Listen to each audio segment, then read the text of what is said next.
വിശ്വഗുരുവാൻ തയ്യാറെടുക്കുന്ന ഒരു രാജ്യം, ഡിജിറ്റൽ ഇന്ത്യയെക്കുറിച്ച് വാചാലമാകുന്ന ഒരു ഭരണകൂടം.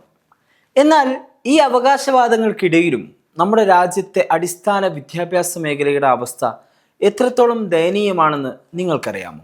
നീതി ആയോഗ് പുറത്തുവിട്ട ഏറ്റവും പുതിയ school education system in India എന്ന റിപ്പോർട്ട് രാജ്യത്തെ ഞെട്ടിക്കുന്ന കണക്കുകളാണ് നിരത്തുന്നത്. കഴിഞ്ഞ 10 വർഷത്തിനിടെ നമ്മുടെ നാട്ടിൽ 1,00,000-ഓളം സർക്കാർ സ്കൂളുകൾ അടച്ചുപൂട്ടിയിരിക്കുന്നു.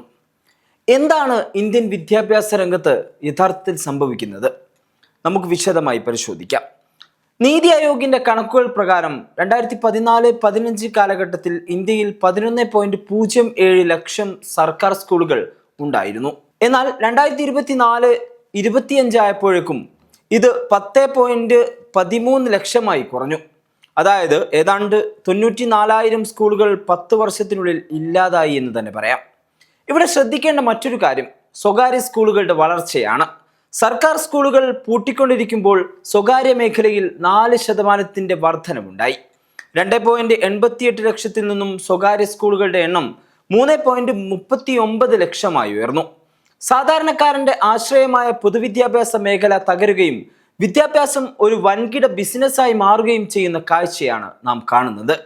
റിപ്പോർട്ടിലെ ഏറ്റവും വേദനിപ്പിക്കുന്ന ഒരു ഭാഗം എന്തെന്നാൽ സീറോ എൻറോൾമെന്റ് ഉള്ള സ്കൂളുകളെ കുറിച്ചാണ്.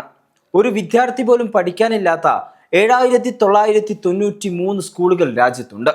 ഇവയെ പ്രേത സ്കൂളുകൾ അഥവാ ഗോസ്റ്റ് സ്കൂൾസ് എന്നാണ് വിശേഷിപ്പിക്കുന്നത്. പശ്ചിമ ബംഗാളിലും തെലങ്കാനയിലുമാണ് ഇത്തരം സ്കൂളുകൾ ഏറ്റവും കൂടുതലുള്ളത്.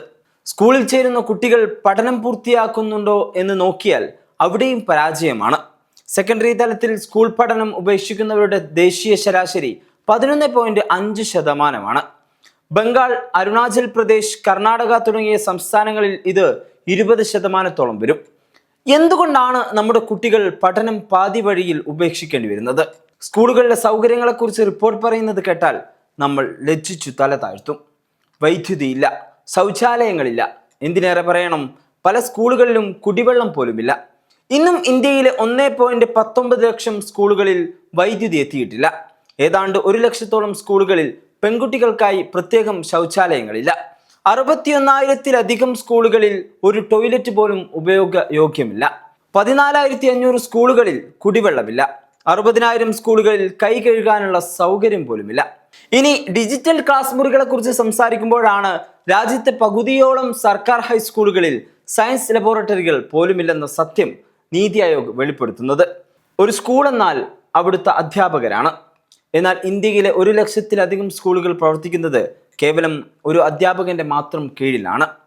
ഇതിൽ ഭൂരിഭാഗവും ഗ്രാമപ്രദേശങ്ങളിലാണ്. ബീഹാർ, ജാർഖണ്ഡ് തുടങ്ങിയ സംസ്ഥാനങ്ങളിൽ ലക്ഷക്കണക്കിന് അധ്യാപക ഒഴിവുകളാണ് നികത്തപ്പെടാതെ കിടക്കുന്നത്. നിലവിലുള്ള അധ്യാപകരുടെ ഗുണനിലവാരവും ആശങ്കയുണ്ടാക്കുന്നതാണ്. നടത്തിയ ഗണിതശാസ്ത്ര പരീക്ഷയിൽ കേവലം 2% അധ്യാപകർക്ക് മാത്രമാണ് 70%-ന് മുകളിൽ സ്കോർ ചെയ്യാൻ കഴിഞ്ഞത്. അധ്യാപകരുടെ ശരാശരി സ്കോർ വെറും 46%. യോഗ്യതയില്ലാത്ത അധ്യാപകർ സ്വകാര്യ സ്കൂളുകളിലും വലിയ തോതിലുണ്ടെന്ന് റിപ്പോർട്ട് ചൂണ്ടിക്കാട്ടുന്നു. വികസിത രാജ്യങ്ങളായ UK-യും US-ഉം ജർമ്മനിയുമെല്ലാം അവരുടെ GDP-യുടെ വലിയ ഭാഗം വിദ്യാഭ്യാസത്തിനായി മാറ്റിവെക്കുമ്പോൾ ഇന്ത്യ ചിലവഴിക്കുന്നത് വെറും 4.6% മാത്രമാണ്.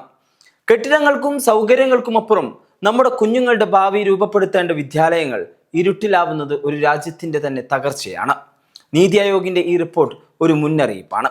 വോട്ട് ബാങ്ക് രാഷ്ട്രീയത്തിനപ്പുറം വിദ്യാഭ്യാസത്തിന്റെ ഗുണനിലവാരവും സർക്കാർ സ്കൂളുകളുടെ ശാക്തീകരണവും ചർച്ചയാക്കേണ്ട സമയം അതിക്രമിച്ചിരിക്കുന്നു. ഈ കണക്കുകളെക്കുറിച്ച് നിങ്ങളുടെ അഭിപ്രായം താഴെ കമന്റ് ചെയ്യുക. മറ്റൊരു വാർത്തയുമായി കാണാം.